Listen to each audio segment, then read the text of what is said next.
जय श्रीमन नारायण, जय श्री हरि। हिंदू धर्म में एकादशी का बहुत अधिक महत्व बताया गया है। इन्हीं अलग अलग विशेषताओं के कारण इनके नाम भी अलग अलग रखे गए हैं। प्रत्येक वर्ष में 24 एकादशियां होती हैं और जिस वर्ष मल मास पड़ता है यानी अधिक मास पड़ता है उस वर्ष 26 एकादशियां पड़ती हैं। इन्हीं एकादशियों में एक एकादशी आषाढ़ मास के कृष्ण पक्ष की एकादशी, जिसे योगिनी एकादशी के नाम से जाना जाता है। योगिनी एकादशी का व्रत करने से व्यक्ति के समस्त पापों का नाश हो जाता है और व्यक्ति को इस लोक में सुख समृद्धि की प्राप्ति होती है और परलोक में उसे मुक्ति मिल जाती है, यानी दोबारा इस भवचक्र के आवागमन यानी 84 के चक्कर में उसे फंसना नहीं पड़ता है। तो योगिनी एकादशी व्रत की कथा इस प्रकार आती है। एक बार धर्मराज युधिष्ठिर भगवान श्री कृष्ण जी से कहते हैं कि हे केशव, मैंने ज्येष्ठ मास की शुक्ल पक्ष की एकादशी, जिसे निर्जला एकादशी कहते हैं, उस व्रत की कथा मैंने सुनी। अब आप मुझे कृपा करके आषाढ़ मास के कृष्ण पक्ष की एकादशी के बारे में बताइए कि उसका महात्म क्या है और उसको करने से व्यक्ति को किन फलों की प्राप्ति होती है। कृपया करके आप मुझे विस्तार पूर्वक उसके बारे में बताइए। तो भगवान श्री कृष्ण कहते हैं कि हे पांडुपुत्र, आषाढ़ मास के कृष्ण पक्ष की एकादशी को योगिनी एकादशी के नाम से जाना जाता है। इस एकादशी का व्रत करने वाले व्यक्ति को जीवन में सुख समृद्धि की प्राप्ति होती है, व्यक्ति की समस्त पापों से उसको मुक्ति मिल जाती है और जब व्यक्ति की मृत्यु होती है तो दोबारा उसे इस भवचक्र में आने की जरूरत नहीं पड़ती है, वह भगवान की शरणागति को प्राप्त करता है। भगवान श्री कृष्ण कहते हैं, हे धर्मराज, योगिनी एकादशी व्रत की कथा तीनों लोकों में प्रसिद्ध है। इस व्रत के प्रभाव से सभी प्रकार के पाप से व्यक्ति को मुक्ति मिल जाती है और पुराणों में कही गई कथा ही मैं तुमको सुनाता हूँ। तुम ध्यान पूर्वक इसका श्रवण करो। कुबेर नाम का राजा अलकापुरी नामक राज्य में राज्य करता था। वे शिव जी के बहुत बड़े भक्त थे और शिव जी की नित्य पूजा किया करते थे और उनके यहाँ हेममाली नामक एक यक्ष उनका सेवक था, जो भगवान भोलेनाथ के लिए जो भी पूजन की सामग्रियां होती थी वो इनकी व्यवस्था करते थे, उनके लिए पुष्प चुनकर लाया करते थे। और उसी हेममाली यक्ष की एक विशालाक्षी नामक सुंदर स्त्री थी, सुंदर पत्नी थी। तो एक दिन की बात है, हेममाली मानसरोवर में पुष्प लेने के लिए गया और पुष्प लेकर जब वो वापस आ रहा था तो उसे अपनी पत्नी की याद आई और वह कामातुर होकर अपने पत्नी के पास में चला गया और भोग विलास करते करते समय का उसे पता नहीं चला और दोपहर का वक्त हो चला था। तो पूजा के लिए हेममाली की राह देखते देखते राजा कुबेर को दोपहर हो गई और उसे क्रोध आ गया और उसने अपने सेवकों को आदेश दिया कि कहा कि जाओ और हेममाली का पता करो कि वह कहाँ है। तब उनके सेवक दौड़ते हुए गए और देखे और पता किए कि हेममाली कहाँ है।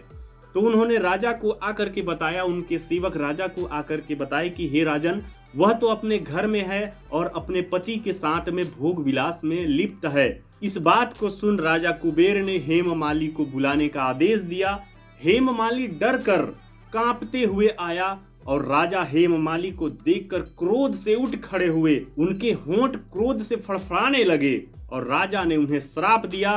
राजा ने कहा, अरे अधम, तूने मेरे परम पूजनीय भगवान महादेव का अपमान किया है। मैं तुझे श्राप देता हूँ कि तू पत्नी वियोग में तड़पेगा और भयंकर राक्षस बनकर मृत्यु लोक में तुम्हारा जीवन व्यतीत होगा। राजा कुबेर की श्राप से हेममाली तत्क्षण यानी उसी क्षण स्वर्ग से गिरकर वह मृत्यु लोक यानी पृथ्वी पर गिर गया और उसे भयंकर कोढ़ का रोग हो गया।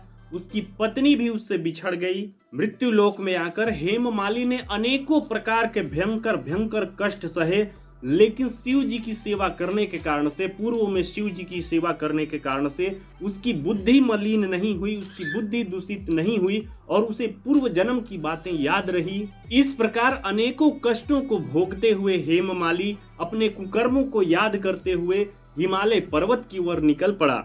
चलते चलते हेममाली ऋषि मार्कंडेय की आश्रम में जा पहुंचा। ऋषि मार्कंडेय की शोभा बड़ी ही शोभायमान हो रहा था। वह द्वितीय ब्रह्मा के समान प्रतीत हो रहे थे और उनका जो आश्रम था वह भी ब्रह्म सभा के समान में प्रतीत हो रहा था।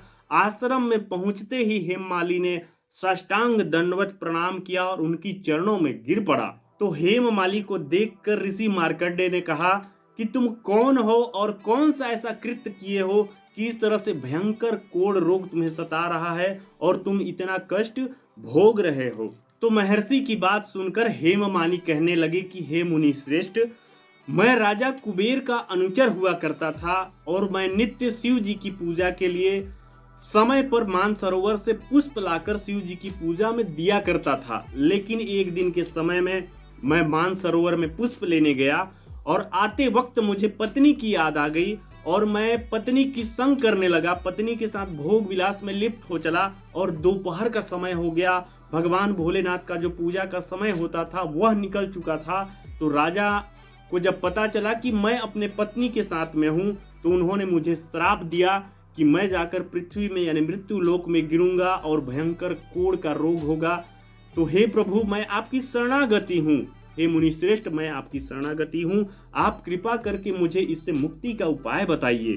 तो मार्कंडेय ऋषि ने कहा कि हे हेममाली, तूने मेरे समक्ष सत्य वचन कहे हैं, इसलिए मैं तेरे उद्धार के लिए एक उपाय बतलाता हूँ। यदि तुम आषाढ़ मास के कृष्ण पक्ष की योगिनी एकादशी का व्रत करोगे तो तुम्हारे समस्त पापों से तुम्हें मुक्ति मिल जाएगी, तुम्हें रोग जितने भी हुए हैं वो सब से तुम्हें छुटकारा मिल जाएगा। तो महर्षि के वचन सुन हेममाली अति प्रसन्न हुआ और समय आने पर उसने योगिनी एकादशी का व्रत करने लगा। व्रत के प्रभाव से उसने अपना पुराना स्वरूप प्राप्त किया और पत्नी के संग सुख पूर्वक रहने लगा और फिर से स्वर्ग में रहकर सुख प्राप्त करने लगा। तो भगवान श्री कृष्ण ने कहा कि हे राजन, इस योगिनी एकादशी की कथा का फल 88,000 ब्राह्मणों को भोजन कराने के बराबर मिलता है। व्यक्ति को समस्त प्रकार के पापों से मुक्ति मिल जाता है और अंत में मोक्ष की प्राप्ति करके व्यक्ति स्वर्ग का अधिकारी बनता है। तो आप भी योगिनी एकादशी का व्रत अवश्य करें, अपने पापों की क्षमा मांगते हुए भगवान से क्षमा याचना करें कि हे प्रभु, हमने जीवन में जो भी पाप किए हैं उसे आप क्षमा करें। भगवान श्रीमन नारायण बड़े ही दयालु हैं, वे अपने भक्तों को कभी निराश नहीं करते हैं। तो इसी तरह कामना करते हुए आप भी योगिनी एकादशी का व्रत करें, अपने जीवन को सुखमय बनाते हुए इस जीवन को मोक्ष की ओर लेकर चलें। जय श्रीमन नारायण, जय श्री हरि।